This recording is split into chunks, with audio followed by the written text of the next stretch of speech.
Scott Wilson and I caught up to our next expert in Camp Mack, located on the Kissimmee River. Andy Denton owns Gator Cove Airboat Tours, which takes tourists out to the famous Gator Cove on Lake Hatchinahaw.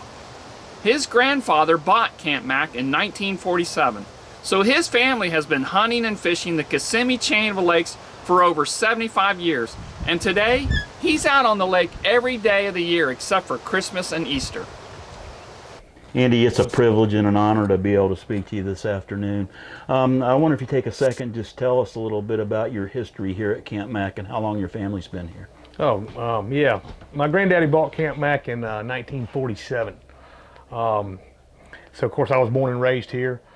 We lived in Lake Wales, but my grandmother had a house we still use today here in the middle of the camp. Place is home to me. Absolutely love this place.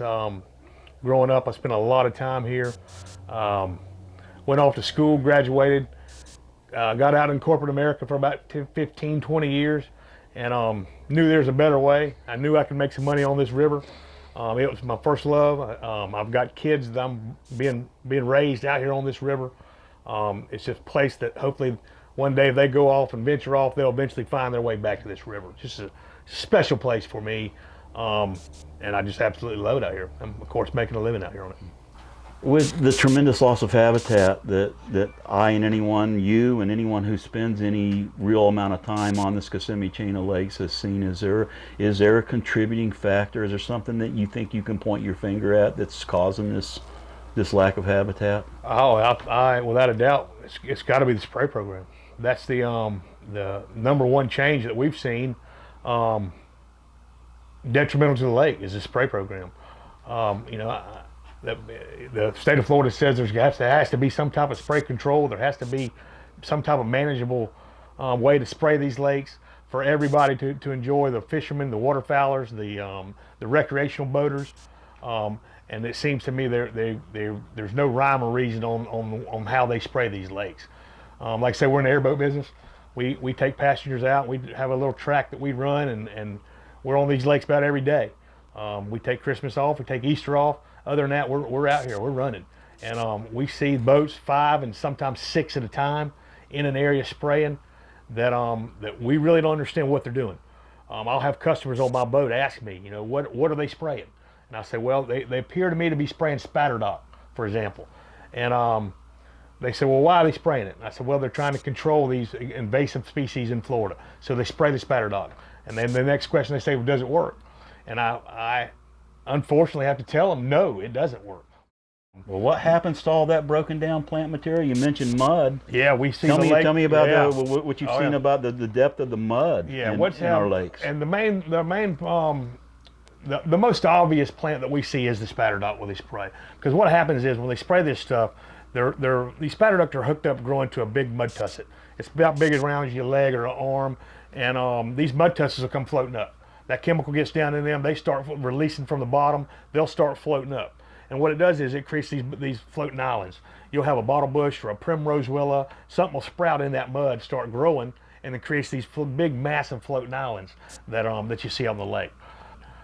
So there's a lot of places, even an airboat now, can't run on Lake Hatchinahaw, can't run on Lake Kissimmee, just for a bunch of herbicide directly spray. Directly related to the decaying plant material from spraying the lake. Exactly right. Well, listen, I've been told by several people that I know personally to be some of the best frog giggers in the state. Yeah. Tell me what you've seen about, you're on the lake every day. Yeah. Tell me about the frogs. Love frog gigging. Cut up frog gigs here in my office here. Brand new, hadn't been used in a couple of years. We don't frog. I might frog one time a year, where normally I'd go 6 or 8 times a year. No, we don't have frogs. We don't have frogs. Frogs are gone. Yeah, they're gone. You can ask any of the old local boys that absolutely love it. You don't see the frog boats coming in there anymore. Every airboater that had putting in there would have a frog sheet on the front of his boat. You don't see that anymore, Scott. They're it's got to be related. Yeah, absolutely.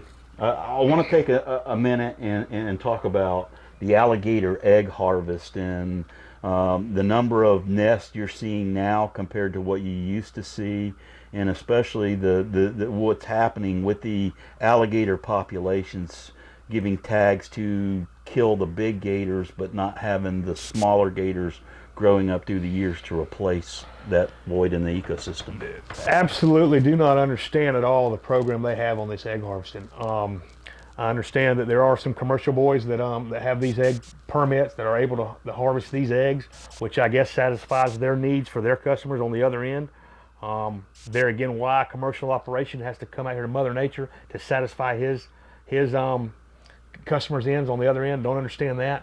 But yeah, they'll come in here around the 4th of July weekend. They what they do is they survey these lakes with helicopters. They'll come in and GPS each alligator nest on the lake. And in my experience, they now can take 100% of the eggs. They'll go and run that mother off, take 100% of the eggs, and then sell the eggs back to the commercial farm, to the alligator farms. Don't understand how any scientist can prove that how taking 100% of the eggs from a population and a species and then harvesting the adults, selling permits for the gator hunters on the other end is going to sustain that species. Before, I understand they used to be able to put 50% of the eggs back, or they had to introduce immature alligators back into the wild when they took eggs out. I don't think they have to do that anymore. It's a program that we've been trying to fight with not much luck. Tell me about the large gators and their decline. Yeah, we're seeing, I would say 99% of the customers, we bring people all over from Europe and England and Australia and Canada, Northeast, United States. They come from all over the world, all over the state of Florida for one reason, to see these alligators. Nowhere in the world can you come to anywhere in the country to see Florida alligators except the state of Florida. And they come all from everywhere. 99% of them want to see these alligators. And it's getting to be where we have a little track out there we run, 7 or 8 mile run that, it's nothing for this time of year, for the winter time, for us to see 30, 40 alligators. And they're just blown away, absolutely blown away. And we're taking trips now, we're seeing 10, seeing 12, seeing 13. We just don't have the number of alligators we used to have. And just don't have the babies. It was summertime we run in the fall too. And a lot of times there, you're not going to see these big alligators. It's too hot in Florida to see these big alligators. So we count on these nests. We'll count on these babies to show them. And it does they're amazed at seeing these babies. They are seeing the big ones. It really helps us to find these gator nests to show these tourists these alligators. And we just don't have the babies. Right now, I could run our whole area where we know pretty well. And I got 1 nest I know of, and maybe 2 that were born maybe 12 months ago, 14 months ago. We're just not seeing the babies. And the state of Florida, I think they started this program in the mid-90s on these egg harvesting. And so right now we're looking at year 20 to year 25 in that range on these eggs. So these gators are going to be anywhere from say 7 to 9 feet. Those are the believe it or not, the size range that we can't find. And so we backed into it, and it's right in those mid-90s. These gators had to have been born, and we're not seeing them. Of course, your big gators are getting harvested. So any big gator you got over 25, over 30 years old, if he's still out there, he's going to get harvested in the next year or two, and they'll be gone. So you're going to have a void. We're predicting there's going to be a void in there from a 7-foot gator to a 12-foot gator in the next coming years, in the next 5 to 10 years, that you won't see anymore. I know that a good bit of your business comes from people that come from around the world to see snail kites. Snail kites, big bird. All right, tell me what you've popular seen. Bird, excuse me. Yes, and very popular bird. Tell me what you've seen in as far as populations go in the snail kites over the last few years. Sharp decline in snail kites. And I'm a local boy, and I never really paid too much birds if it wasn't a duck or a quail or something I could shoot. Never really paid much into it until I started getting in this alligator airboat business. And these northerners, these bird watchers, they love these snail kites. So therefore, I love a snail kite, and I'm starting to pay attention to them. And we don't have them. Well, the FWC claims more than half the spraying on the Kissimmee chain of lakes is to open up snail kite feeding habitat. We're not seeing that. The snail kite numbers are definitely down. We have we run a couple peeps of birders out of Kissimmee that come every year, and they'll document these birds. Snail kites are way down. They document everything from a mockingbird to a buzzard to a caracara, eagle, and I'll look at their numbers when they're done, and the snail kite numbers are definitely down. The apple snails, we feel, are down.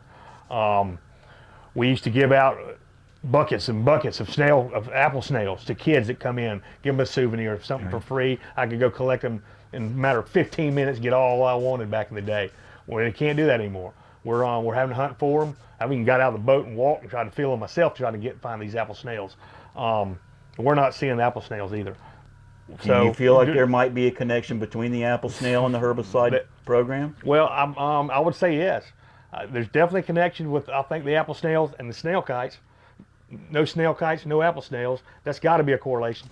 So I would say, yeah. I mean, that spray's going in the water in their habitat. We know that the FWC gets to see all our videos. If you had the opportunity, is there anything that you'd like to say to the FWC in regards to the aquatic plant management program? I would say to back off. There's too much chemical being dumped in these lakes. Maybe from a health standpoint, it needs to be looked at, because there's too much chemical being dumped in these lakes. It's what we see on these airboat rides is we see it firsthand, and the ends are not justifying the means. They're spraying way too much chemical and not getting the result they're after. Your consensus is that the aquatic plant management program is being way overdone on Kissimmee Chain of Lakes. Absolutely, they're killing this lake.